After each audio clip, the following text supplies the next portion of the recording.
Assalamualaikum warahmatullahi wabarakatuh. Waalaikumsalam. Al-Fatihah li Sayyidil Arabi wal A'jam wa hadiyatan lil mu'allifi wa masyayikhina wa usulina al-kiram wa li futahil ilmi khairi wal hikam. Al-Fatihah. أعوذ بالله من الشيطان الرجيم بسم الله الرحمن الرحيم الحمد لله رب العالمين الرحمن الرحيم مالك يوم الدين إياك نعبد وإياك نستعين اهدنا الصراط المستقيم صراط الذين أنعمت عليهم غير المغضوب عليهم ولا الضالين آمين. بسم الله والحمد لله والصلاة والسلام على رسول الله Muhammad ibni Abdillah wa ala alihi wa sahbihi wa mawala. Amma ba'du wa'lamu anna nabiyya sallallahu alaihi wasallam qala la yanbaghi lil 'alimi an yaskuta 'an 'ilmihi wa la yanbaghi lil jahili an yaskuta 'an jahlihi. وبسند المتصل إلى الإمام المؤلف رحمه الله تعالى وعلى أن نفع به وبعلومه وبكم في الدارين آمين. قال ثم يأتون براية, kemudian datang para malaikat dengan membawa bendera. Fayaquluna, dan mereka berkata para malaikat tersebut, Ainal ladzina tabu taubatan nasuha, di manakah orang-orang yang ketika di dunia mereka bertaubat kepada Allah taubatan nasuha, dengan sebenar-benarnya taubat. Wasabatu ala taubatihim, dan mereka konsisten di dalam taubat-taubat mereka. Fayaqulu Wahsyiyyun, maka menjawab dari panggilan malaikat itu sahabat Wahsy, Qatilu Hamzah, yang Wahsy itu merupakan pembunuh daripada sahabat Hamzah. Labbaika, maka Wahsy menjawab, labbaika, aku penuhi panggilan. Fayu'tuna lahu tilka rayata, maka diberikanlah oleh malaikat kepada Wahsy akan bendera itu. Fayajtami'u tahta rayatihi, maka berkumpullah di bawah bendera orang-orang yang taubat nasuha, jam'ut taibina, seluruh orang-orang yang bertaubat kepada Allah. Wa yadkhuluna jannata ma'ahu, dan mereka bersama-sama masuk ke dalam surga bersama Wahsy. Thumma ya'tuna bi rayatin, kemudian datang kembali para malaikat dengan membawa bendera. Wa yunaduna, dan berserulah para malaikat itu, Ainal ladzina hum fi salatihim khashi'una, di manakah orang-orang yang mereka di dalam ibadahnya, di dalam salatnya khashi'una, mereka orang-orang yang khusyuk. Tsumma ya'tuna bi rayatin, kemudian datang kembali para malaikat dengan membawa bendera.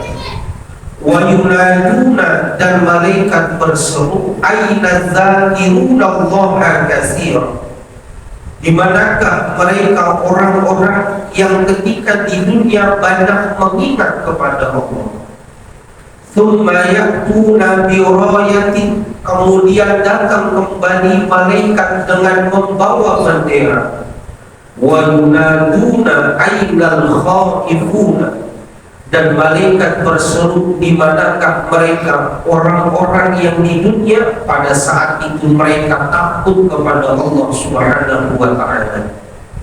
Hatta ya'ti ala hadhil wujuh, sehingga datanglah para malaikat dengan cara yang seperti ini, salasumi'atin wa ishruna rayatan, dengan membawa sebanyak 320 bendera. Kenapa? Li'anna lidinil islami, karena bahwasannya fondasi pada ajaran agama Islam itu salatu mi'ati wa ishrina hukman syariah, kurang lebih ada 320 hukum syariat. Kama qala Allah Ta'ala, sebagaimana yang difirmankan oleh Allah Subhanahu wa Ta'ala, wasiqal ladzina taqaw rabbahum ilal jannati zumara. Wasiqa, dan digiring, alladzina, orang-orang, ittaqaw, yang mereka bertakwa, rabbahum, menghadap kepada Allah, ilal jannati, di dalam surganya, zumara, secara berkelompok. Al-ayat. Jamaah yang dimuliakan Allah Subhanahu wa taala, alhamdulillah summa alhamdulillah, puji syukur kita panjatkan kehadiran Allah Subhanahu wa taala, berkat karunia yang Allah berikan kepada kita, baik berupa nikmat iman, nikmat Islam, terlebih nikmat sehat wal afiat. Allah Subhanahu wa taala masih memperkenankan kita untuk bisa hadir di tempat yang penuh keberkahan ini, dan Allah juga masih mengizinkan kepada kita untuk dapat berjumpa pada tahun baru Hijriah 1445 Hijriah. Mudah-mudahan kesempatan yang mulia yang Allah berikan kepada kita dapat kita maksimalkan dengan sebaik-baiknya. Amin ya rabbal alamin. Karena Rasulullah Shallallahu Alaihi Wasallam itu membagi manusia itu kepada 3 kelompok. Yang pertama, Nabi mengatakan, man kana yamuhu khairan min amsihi fa huwa rabi'un. Kelompok yang pertama adalah kelompok orang-orang yang beruntung. Siapa mereka yang beruntung? Man kana yaumuhu khairan min amsihi, adalah orang yang apabila hari ini lebih baik daripada hari-hari sebelumnya.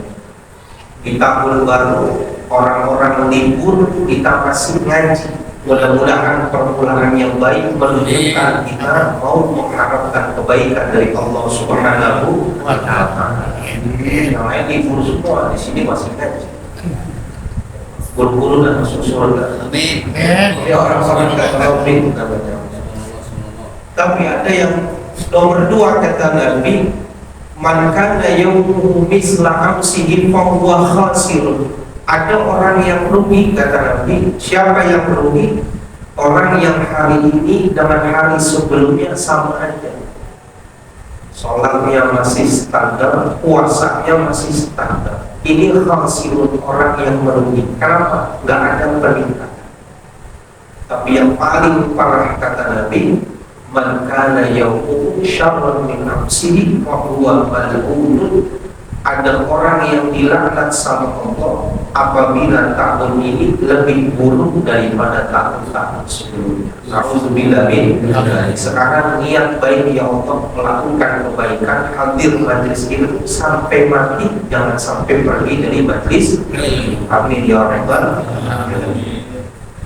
Kita masih melanjutkan kajian tafsir kita yang masih membahas tentang keberadaan manusia pada saat mereka sudah dibangkitkan oleh Allah Subhanahu wa taala. Kemarin kita sudah membahas tentang jembatan Shiratal Mustaqim adalah jembatan yang pasti dilalui oleh setiap makhluk ciptaan Allah. Bukan hanya saja orang-orang yang beriman, orang yang tidak beriman pun mereka pasti melewati jembatan Shiratal Mustaqim. Bahkan saking menakutkan jembatan Shiratal Mustaqim, Nabi berkata kepada Sayyidatina Aisyah, ada 3 tempat di mana 3 tempat itu seluruh manusia akan lupa kepada keluarganya, lupa terhadap orang lain, sibuk dengan dirinya sendiri. Sampai Aisyah bertanya, engkau sampai lupa pada istrimu ya Rasul? Maka kata Nabi, aku lupa pada istri. Kapan ya Rasul? Salah satunya pada jembatan Shiratal Mustaqim. Nah, di jembatan inilah dipisah antara orang-orang yang beriman dengan orang-orang yang kafir.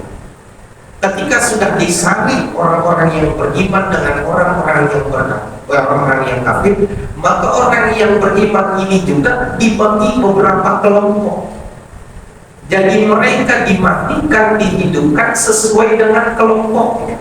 Karena Al-Quran mengatakan, wasiqal ladzina taqaw rabbahum ilal jannati zumar. Nanti orang masuk ke dalam surganya Allah itu berkelompok-kelompok, nggak ada yang sendiri-sendiri. Berarti dikatakan pada penjelasan pada pertemuan yang lalu, orang-orang yang as-sabiqunal awwalun, orang-orang yang yakin kepada Nabi pada masa periode yang pertama, maka mereka mendapatkan grade yang paling bagus nanti di bawah bendera sahabat Abu Bakar As-Siddiq. Mana yang as-sabiqunal awwalun? Ini yang paling pertama masuk Islam, sama-sama masuk surga, tapi derajat surganya berbeda dengan yang lain. Kenapa? Dia beriman ketika seseorang mencemoohkan dan menghina Nabi Muhammad SAW. Di bawah bendera siapa? Di bawah benderanya dari sahabat Abu Bakar. Jadi malaikat nanti datang dan dipisah. Ini ada bendera sabiqun al-awwalin. Siapa yang pertama kali masuk surga? Siapa yang pertama kali beriman? Maka tunjuk tangan Abu Bakar. Abu Bakar dikasih bendera, maka orang-orang yang as-sabiqun al-awwalun berada di bawah bendera Abu Bakar dan bersama-sama masuk ke dalam surga. Lalu ditanya lagi, siapakah mereka? Orang-orang yang muhajirun wasiddiqun, orang-orang yang benar-benar berhijrah dari Mekah ke Madinah dan mereka benar-benar meyakini ajaran Rasul. Maka yang mengangkat tangan adalah sahabat Umar bin Khattab radhiyallahu.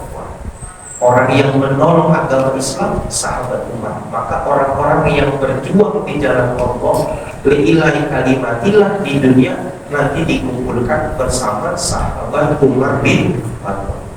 Nanti ada lagi dijelaskan mereka orang-orang yang dermawan. Mereka bersama sahabat Utsman bin Affan. Mereka orang-orang yang yang menjadi kekasih-kekasih Allah. Nanti dikumpulkan bersama Sayyidina Ali.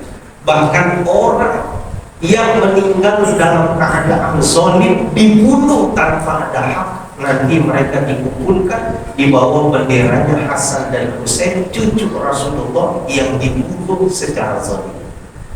Ada semua.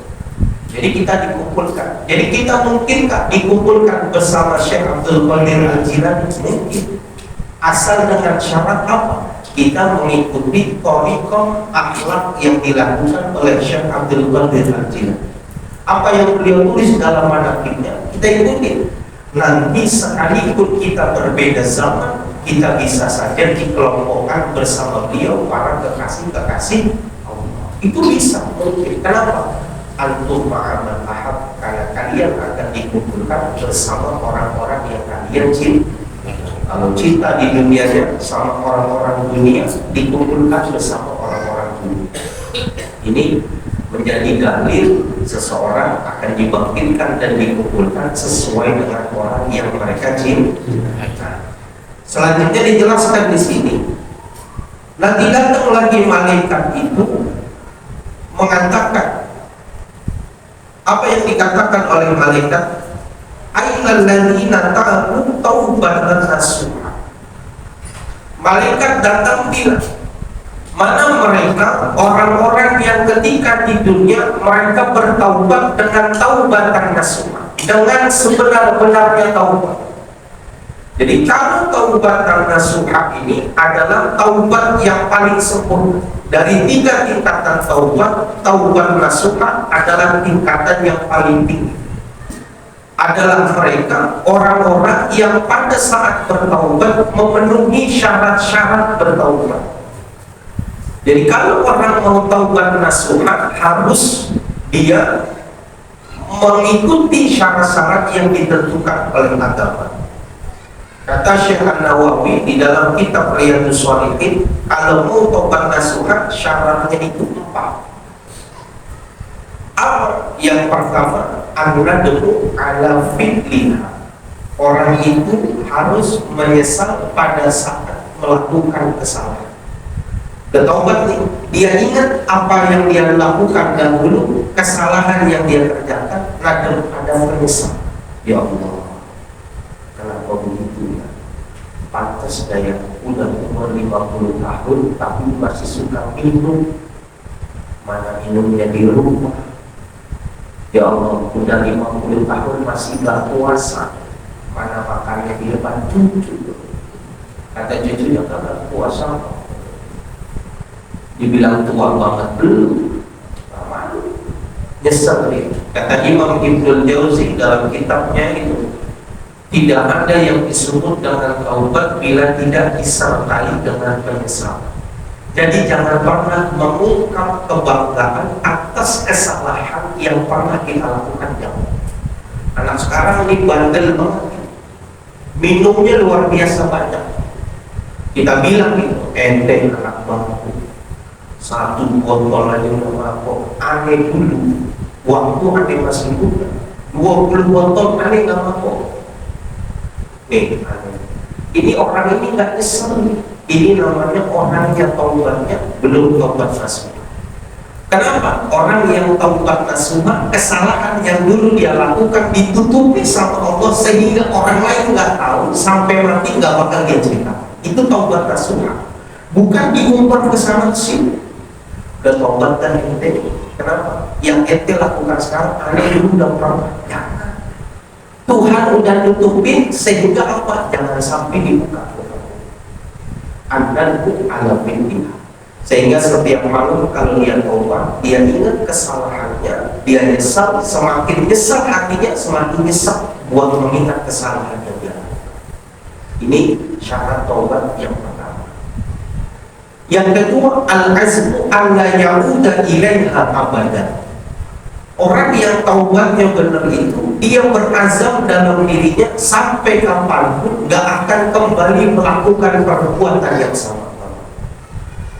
Jangankan datang ke tempat kemaksiatan, melihat genteng rumah yang dulu dia pernah mabok, dia udah mabok.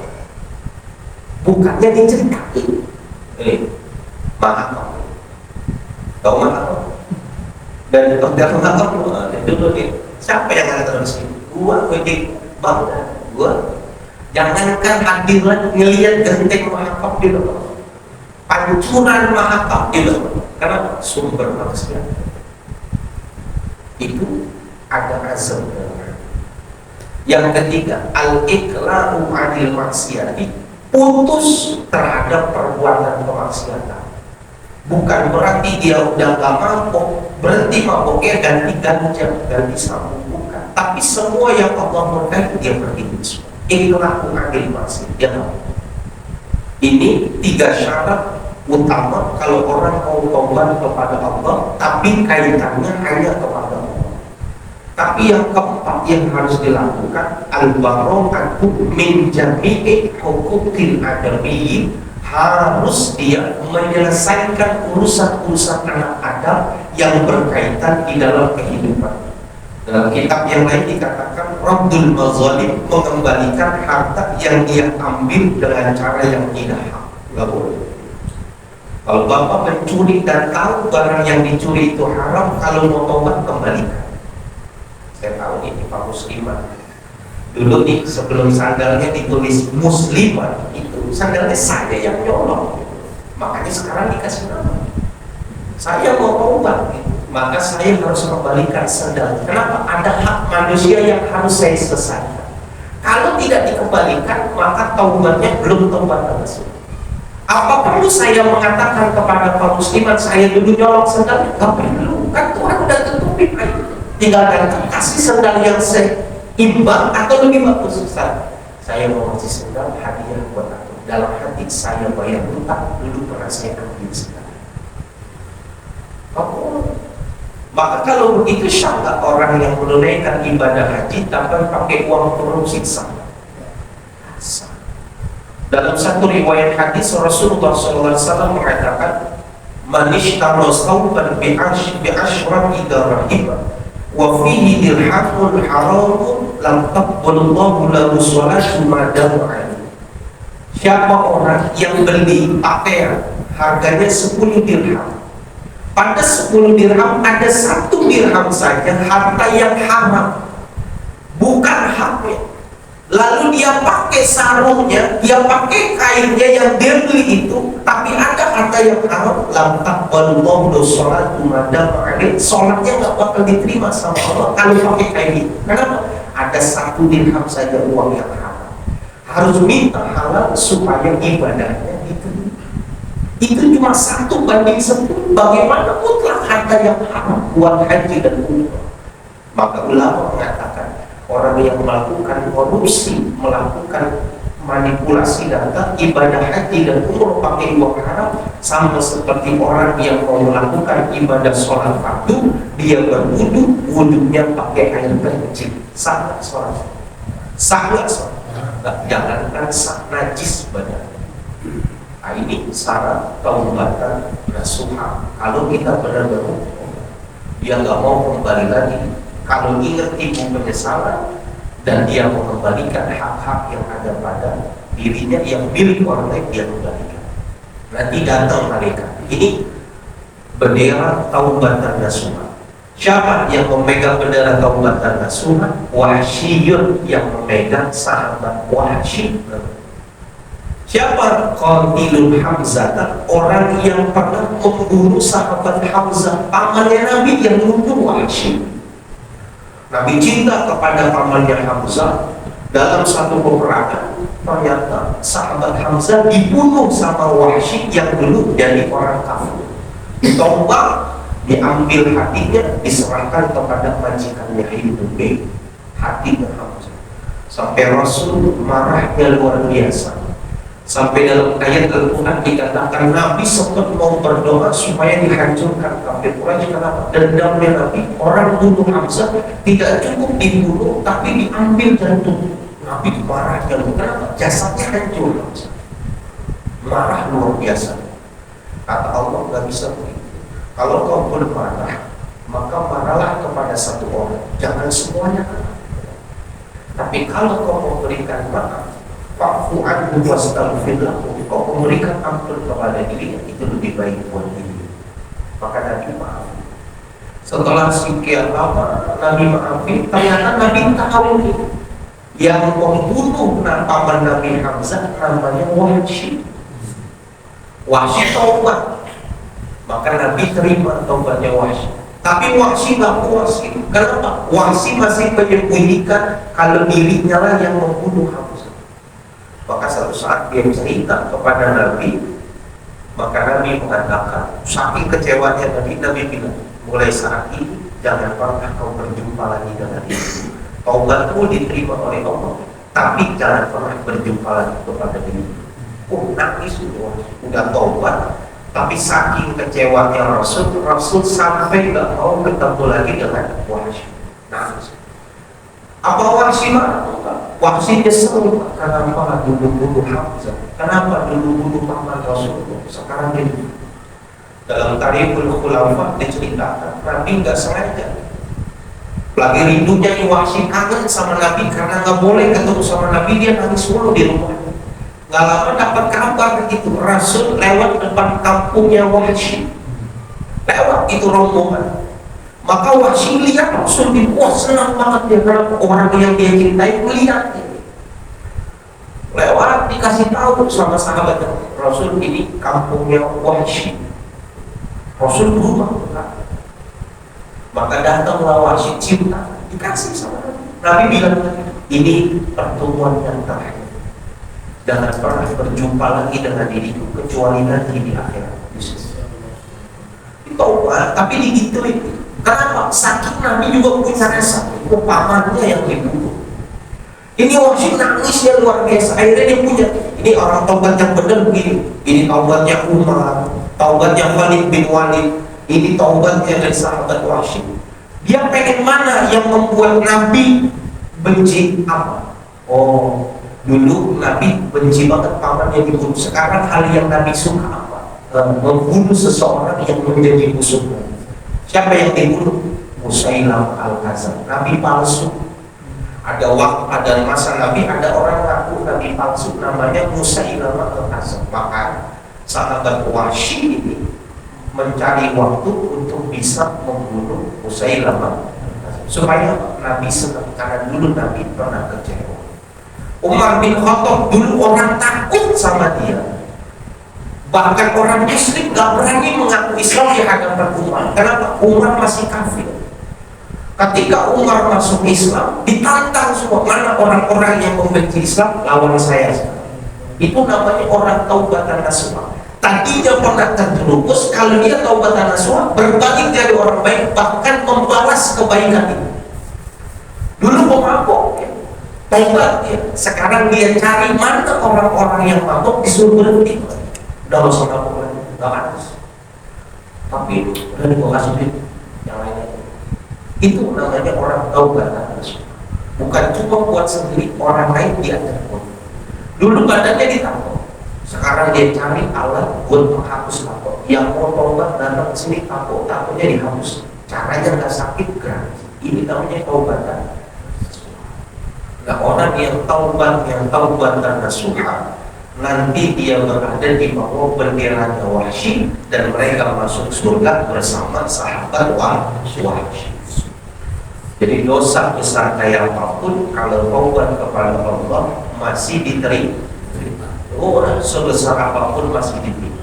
Taubat ditolak sama Allah kecuali dalam dua keadaan. Kalau kita taubat pada dua keadaan ini, sampai kapanpun taubat kita ditolak. Kapan? Yang pertama, Inna Allah yaqbalu taubatal abdi ma lam yughargir. Allah senantiasa menerima taubat seorang hamba selama ruhnya belum sampai kepada tenggorokan. Berarti apa? Waktu makan enak. Karena kalau sudah yughargir, rizki dunianya udah ditutup sama Allah, gak bisa makan. Jadi kalau orang udah sakratul maut, kasih minum airnya sudah tak masuk, itu udah sakratul maut. Dia nangis mau taubat, percuma taubatnya ditolak. Kenapa? Ruhnya udah mau keluar. Yang kedua apa? Inna Allah yaqbalu taubata qabla an tatlu'a syamsu min maghribiha taqallahu alaihi.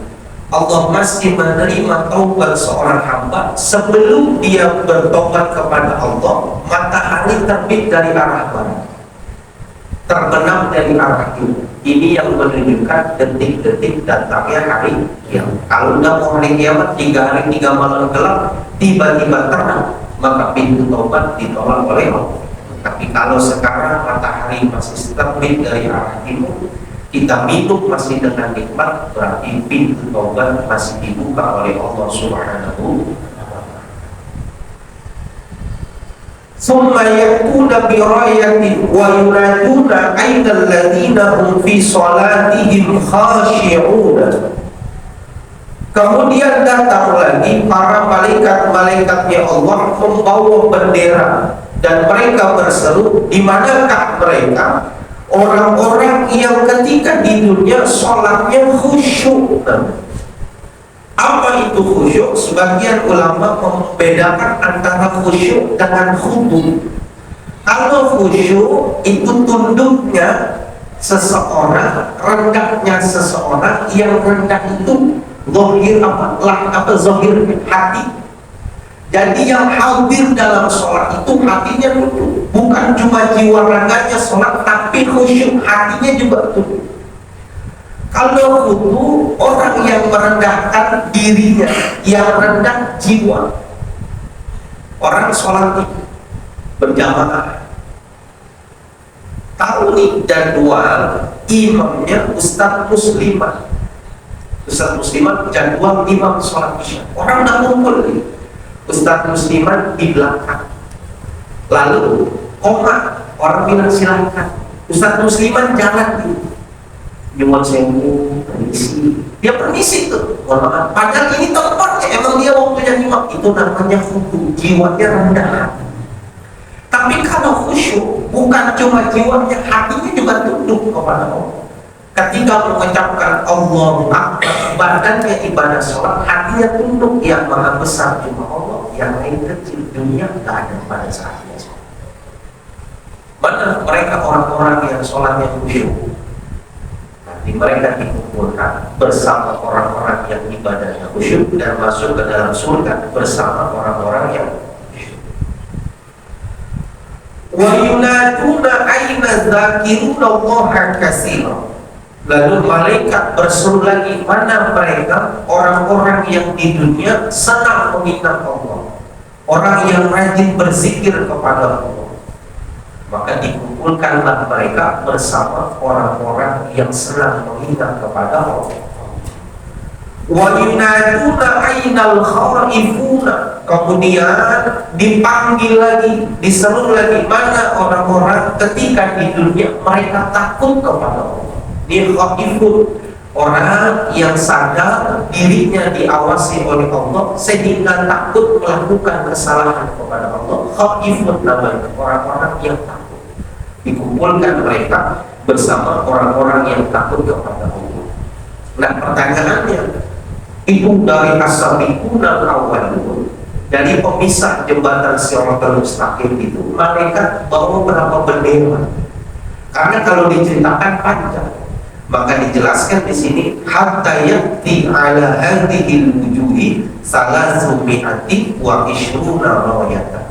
Nanti malaikat berseru kepada penduduk-penduduk orang ahli mahsyar yang sudah lewat jembatan Shiratal Mustaqim.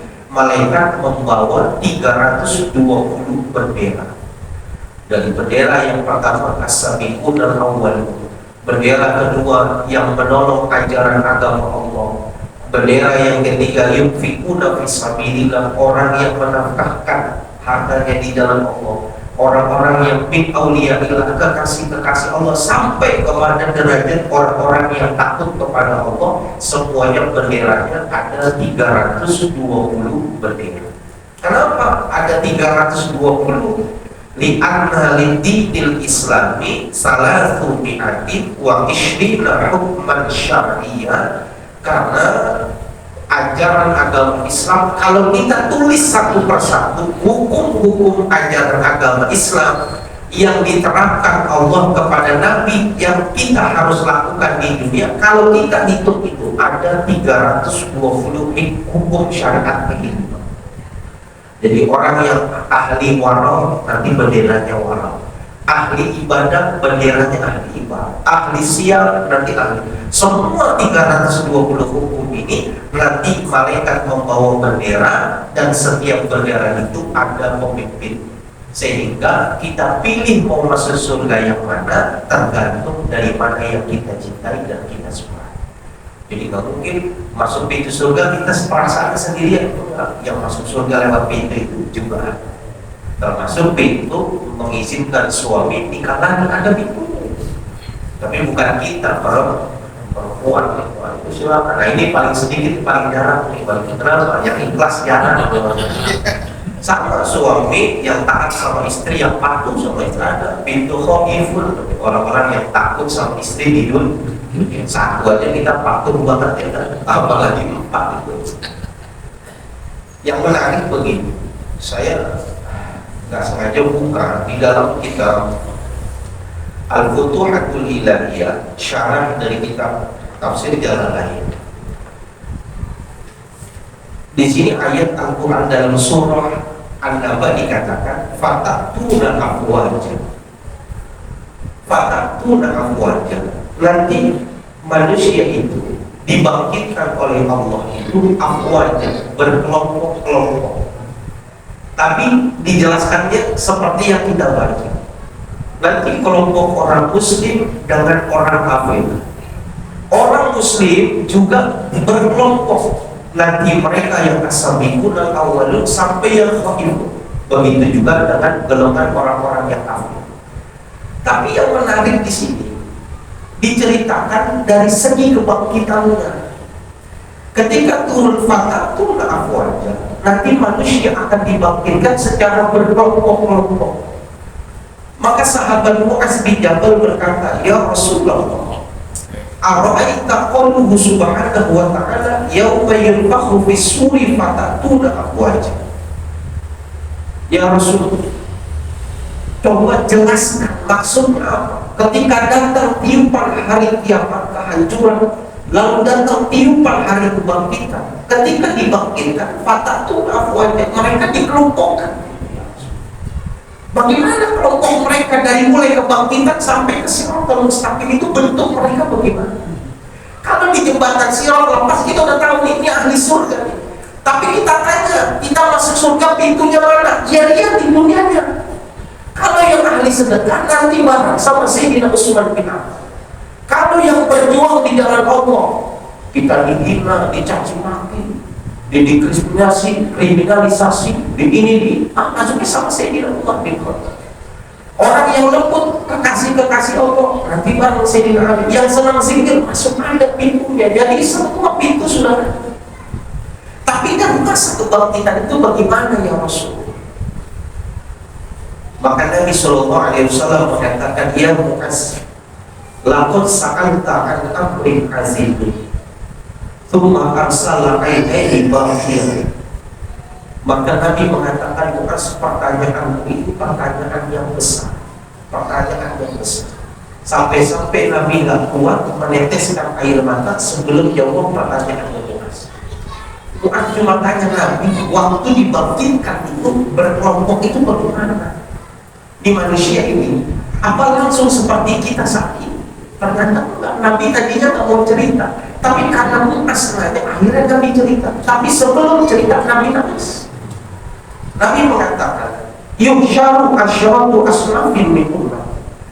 Nanti umatku ini umatku, kata Nabi, khusus umat Nabi Muhammad, ketika mereka dibangkitkan dari alam kubur mereka berjalan kepada mahsyar itu, mereka dibagi menjadi 10 kelompok dari awal bangkit. Dalam segi apa? Dalam segi fisik ada 10 kata. Fa'aduhum ala suratil qiradati. Ada yang dibangkitkan oleh Allah, bangun dari alam kuburnya, badannya manusia suratil qiradah, tapi wajahnya wajah monyet. Jadi nggak wajah kita, wajahnya wajah monyet. Wa ba'dhum ala suratil khanasir. Ada yang mereka dibangkitkan oleh Allah, wujudnya itu kepalanya kepala babi. Badannya manusia, tapi kepalanya kepala babi. Wa ba'duhum munakkisuna arjuluhum fawqa wujuhihim wa wujuhum yushabuna 'alaiha. Ada yang nanti munakkisun, kebalik. Mereka jalan menggunakan tangan dan bagian kepala ada di bawah, kakinya ada di atas. Jadi jalan dari mulai dibangkit kepada mahsyar ke jembatan Siratal Mustaqim bisa jalannya gitu. Wa ba'duhum umyul mutaraddidun. Ada yang mereka nanti dibangkitkan oleh Allah dalam keadaan buta yang tersungkur. Padahal di dunia matanya melihat, tapi di akhirat matanya buta. Wa ba'duhum summun bukmun umyul fahum la yaqilun. Ada yang lebih parah, bukan cuma buta, tapi dijadikan tuli, nggak punya akal, kayak anak kecil deh. Padahal di dunia orang yang sehat, matanya jelas, telinganya jelas, tapi dibangkitkan seperti orang gila, matanya tidak melihat, telinganya nggak bisa mendengar, layak kilo nggak punya akal. Wa ba'duhum yamdahuna alsinatuhum fiyya mudallatun ala sudurihim yasilul qayhum min afwahihim la'iban yataqaddaruhum ahlul jam'i. Ada lagi di antara mereka yang digiring oleh Allah, yang yamdahuna alsinatuhum, yang lidahnya itu menjulur ke bawah, mudallatun ala sudurihim, yang panjangnya itu sampai kepada dada-dada mereka. Lidahnya dipandang sampai dada, giginya gigitin daripada lidah tersebut. Yasilul qai'u min afwahihim, sehingga keluar nanah daripada itu. Li'aiban yataqaddaruhum ahlul jam'i, yang membuat orang yang ada sekelilingnya jijik melihat. Lidahnya panjang, digigit, bukan keluar darah, udah keluar nanah, bau, orang yang ada di sekitarnya nggak mau dengar, najis. Wa ba'duhum muqatta'atan aydihim wa arjulihim, ada lagi orang yang berjalan itu tangannya sama kakinya buntu, padahal hidupnya orang yang sehat lengkap biasa. Wa ba'duhum musallabuna 'ala juz'i minan nar, dan ada lagi yang dibangkitkan oleh Allah di atas kuburnya sudah tersalib daripada kayu yang terbuat dari nerakanya Allah Subhanahu wa ta'ala. Wa ba'duhum asyaddu naqlan minal jaybi, dan ada lagi orang yang dibangkitkan oleh Allah baunya lebih busuk daripada bau bangkai-bangkai yang ada di dunia.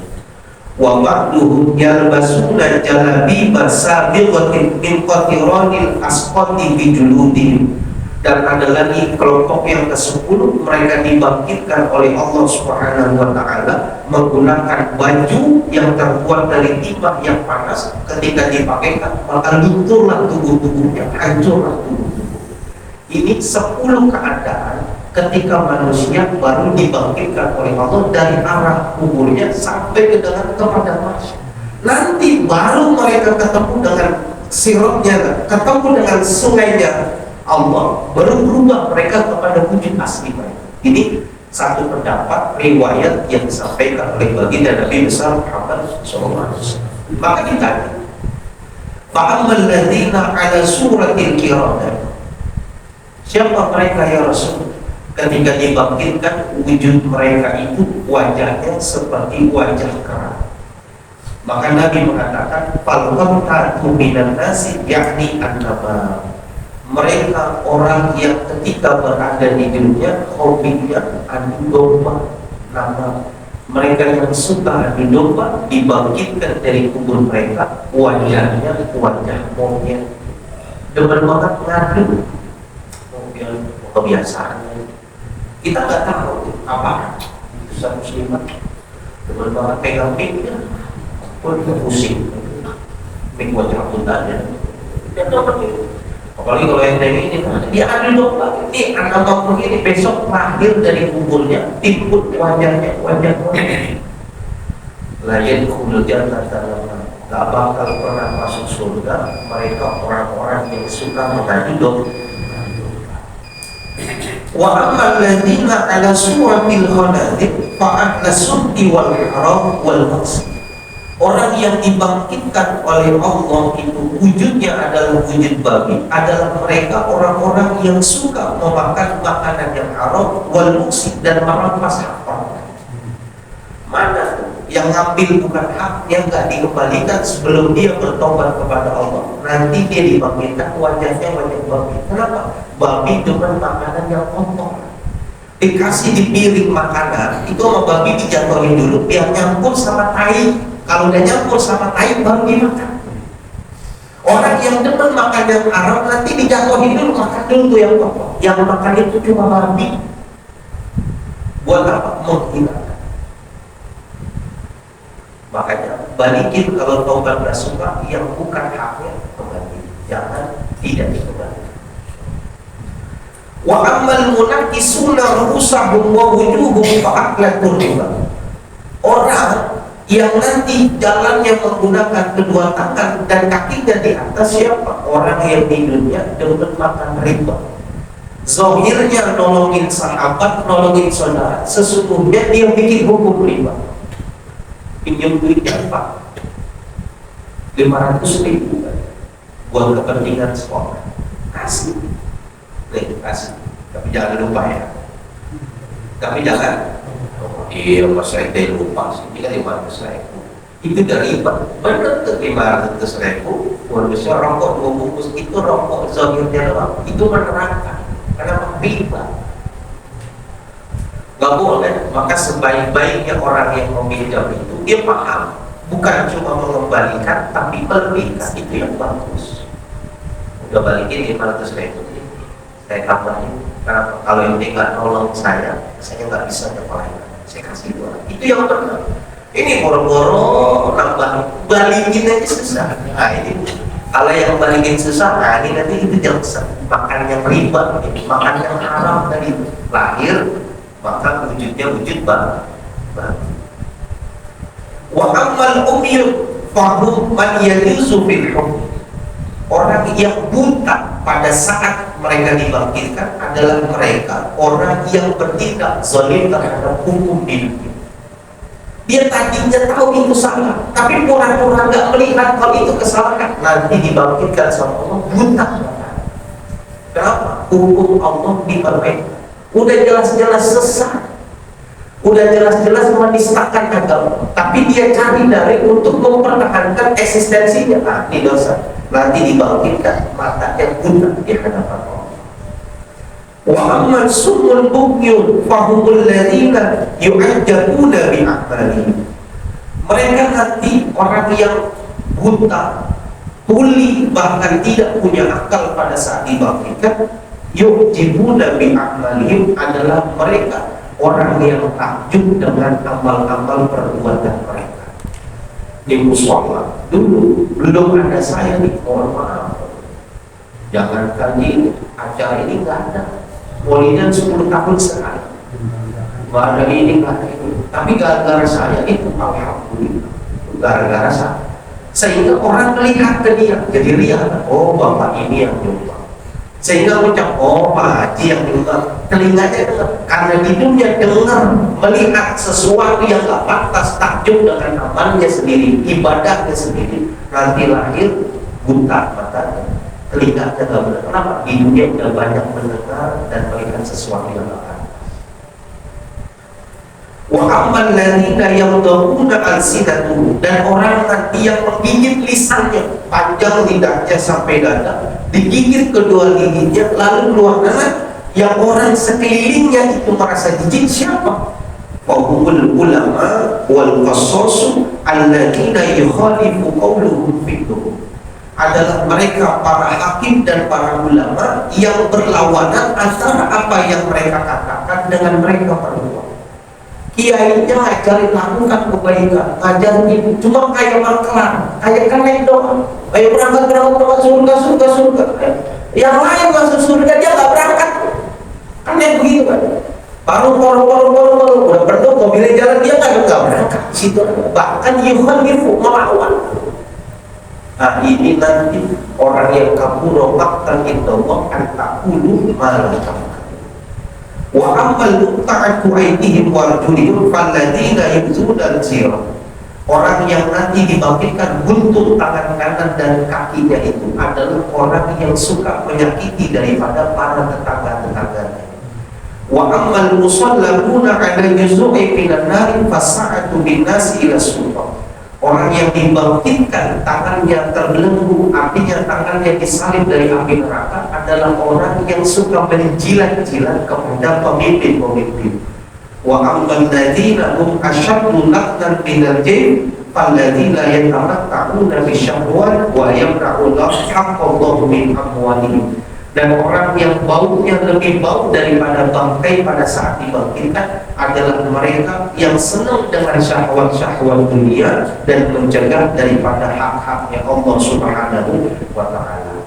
Dan terakhir, mereka yang dipakaikan baju panas lalu hancur badan mereka, siapa? Fa'ahlul kibri wal fakhri wal khuyala. Mereka lah di dunia yang memiliki sifat bermegah-megahan, memiliki sifat sombong dan menganggap dirinya adalah orang yang mulia. Inilah nanti masa besarnya dia dibangkitkan oleh Allah, dihinakan dan dihancurkan oleh Allah Subhanahu wa Ta'ala. Jadi kita dari mulai dibangkitkan, ternyata wujud dibangkitkan kita berbeda antara yang satu dengan yang lainnya. Bahkan wujud asli kita tidak sama dengan wujud pada saat kita dibangkitkan, tergantung oleh amal-amal dunia kita. Mudah-mudahan Allah bangkitkan kita dengan sebaik-baiknya urusan, sebaik-baiknya penciptaan, dan Allah mengumpulkan kita nanti bersama orang-orang yang ahli ibadah, ahli taat kepada Allah Subhanahu wa Ta'ala. Nanti kita akan lanjutkan setelah Allah memanggil melalui malaikatnya kepada orang-orang yang ahli ibadah. Allah panggil juga mereka ahli-ahli neraka, dikelompokin lagi nih ahli-ahli neraka supaya mereka puas di dalam nerakanya sesuai dengan kadar kekafiran. Jadi nggak sama di neraka, tapi ada yang fidakil asfal, paling dalamnya neraka. Siapakah mereka? Insya Allah pada pertemuan yang akan datang. Sumbayuladuna aina fir'auna fayatuna bihi ala rasihi tajun minan nar wallahu a'lam bissawab.